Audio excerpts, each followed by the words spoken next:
Welcome everyone, I'm AngloV the Polish guy, and in this video I want to show you another T3 destroyer feat for wormholes.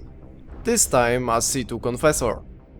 Along with other T2 destroyer wormhole feats, this one is fairly hard to feat. I had to use 1% implants for CPU and grid, but my skills aren't the best either. This ship uses active armor tanking compared to the Sphipol and Jackdaw I showed off previously. Check the video description to see them in action. Okay, let's have a look at the feat. In the high slots we have 4 small focused beam lasers T2 with T2 ammo, dealing 360 DPS at around 4 km optimal with Gleam. This is also my first time using lasers. Next is the core probe launcher T1 with sister probes. In the mid slots there are 2 carb rechargers, since this feat is fairly cap intensive, and a T2 1MN afterburner.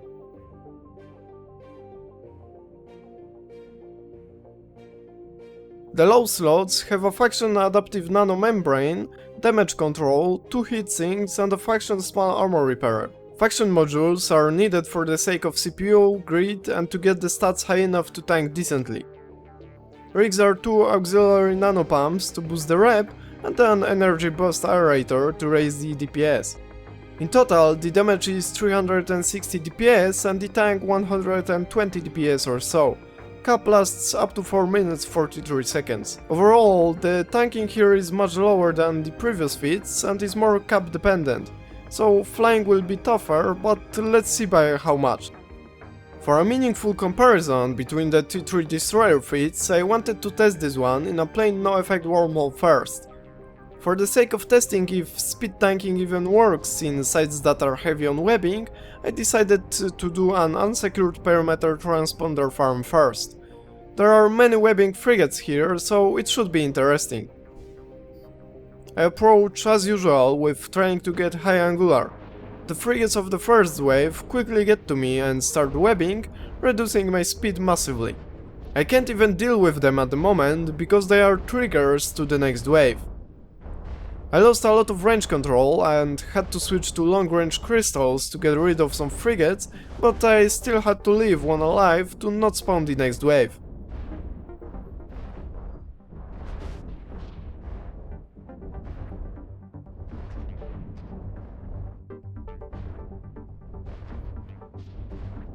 Even with one web on me, I had issues with proper tanking, having to run my rep almost all the time.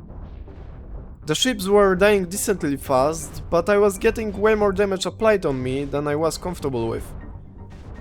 Without the best range control, I had to switch the ammo a lot, which reduced my effectiveness.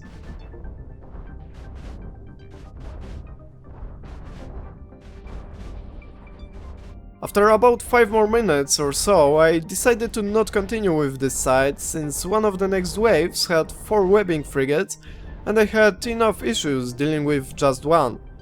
I warped off to do something else.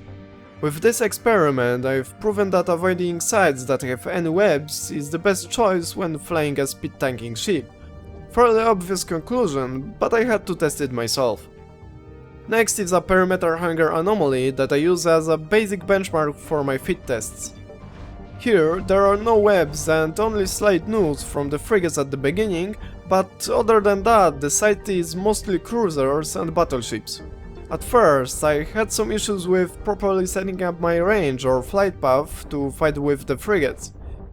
I haven't used turret weapon systems for a long time, so I had to start dealing with angular, also for the sake of being able to hit something myself, not just as defense. After I destroyed the frigates, I went off for the cruisers. Those either miss or hit for low damage with my speeds, so I don't have to run my rep as much. Of course, armor doesn't regenerate on its own as shields do, so it won't regenerate passively while I don't take any damage, making me rep more. Even though I have a history of flying armor tank ships, I was still getting used to it here, since I moved on to mostly passive shields. So far, this Confessor is working really well. The damage is much bigger than the Jackdaw I showed off in the last video, so doing sites doesn't involve as much waiting. In here, it's a big benefit, since the more time you spend on a site, the more likely you are to be found. The next wave spawned quite far away and they got some hits in initially, but after I set out on a proper course, my angular raised and lowered the incoming damage. At this point I started using aurora crystals to get in some damage while still approaching into my optimal. With how fast crystals switch, it gives me a little advantage. When in optimal, the battleship started going down really fast comparing it to the other ships I tested. With that dead, I went off to destroy the cruisers.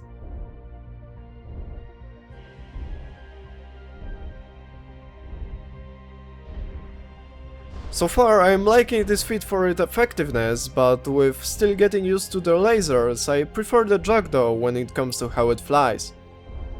This Confessor uses bigger orbits for the sake of its guns, so it has somewhat different piloting feel.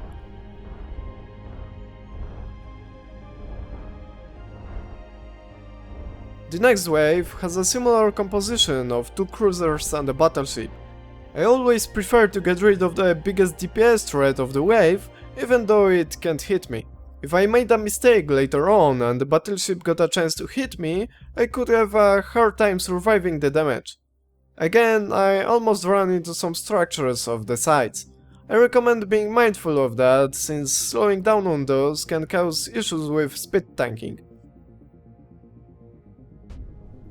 For the last cruiser I had to fly for quite a while to get into range, but when I got there it died fast. So, this is the side done. It took around 16 minutes for around 16 million in loot, not adding salvage. I wasn't careful enough and didn't watch D-scan for the sake of some screenshots, so I got surprised when a Deimos warped in. With being so close to my MTU, I tried getting it and warping off, but that lost me precious seconds and I got scrammed and lost the ship. Don't be greedy, people, and save the ship first. It's the most expensive here. Well, at this point in the video I wanted to get into a wolf ride wormhole well this feed would excel at, but I didn't manage to find any in time for this video, and with missing a week I really wanted to show you something. There will most likely be a follow-up to this feed with a C-13 small ship wolf ride wormhole, so I will try to cover more of the benefits there. For now, know though that this feed will go from 360 DPS damage to 650 in Wolf Riot C2, so everything will get a lot better than what you see here. When it comes to the next T3 destroyer, the Hecate, I might show it soon, but it will definitely be the worst feat of all 4 ships, so don't expect good results in that regard. I will make a summary video of all the T3 destroyers in wormholes when I test them all. For now, thank you all for watching, and I hope I showed the capabilities of this feat sufficiently. You can find a link to it in the description. Let me know in the comments on what do you want to see me cover next, and subscribe to be notified about my future uploads. That's it from me today, see you next time!